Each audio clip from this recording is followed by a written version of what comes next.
प्यारे प्यारे साथियों, जरवार इन्फो में खुश आमदीद। प्यारे साथियों, इस वीडियो में हम आपसे पूछेंगे इंतहाई दिलचस्प और मालूमाती सवालात और पहेलियाँ। जवाब देने के लिए आपके पास है 5 सेकंड का टाइम। तो चलें आज की इंटरेस्टिंग वीडियो शुरू करते हैं। वो कौन सी बीमारी है जो दोज़ख की भाप से बनी है?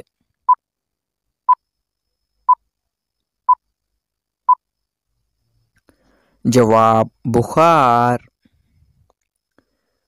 वो कौन सी चीज है जो औरत के पास 2 और गाय के पास 4 हैं?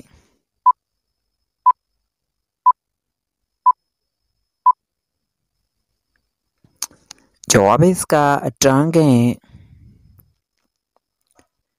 सूद खाने वालों के जिस्म का कौन सा हिस्सा बड़ा हो जाता है?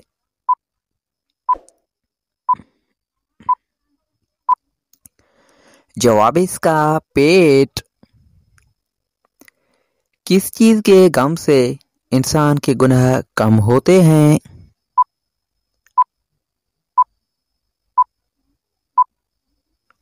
जवाब हिलाल रिज़्क की तलाश से।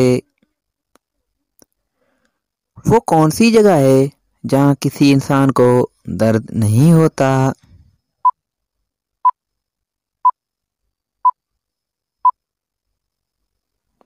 जवाब बिश्त में। वो कौन सा अमल है जो इंसान को बुरे मौत से बचाता है?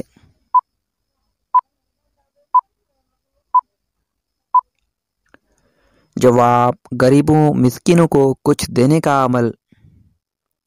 प्यारे प्यारे साथियों, आपने कितने सवालात के जवाब दिए हैं कमेंट में हमें ज़रूर बताइएगा। और मज़ीद इसी तरह की वीडियो हासिल करने के लिए हमारे यूट्यूब चैनल को सब्सक्राइब करें और फेसबुक पेज को फॉलो करें। शुक्रिया। अल्लाह हाफिज़।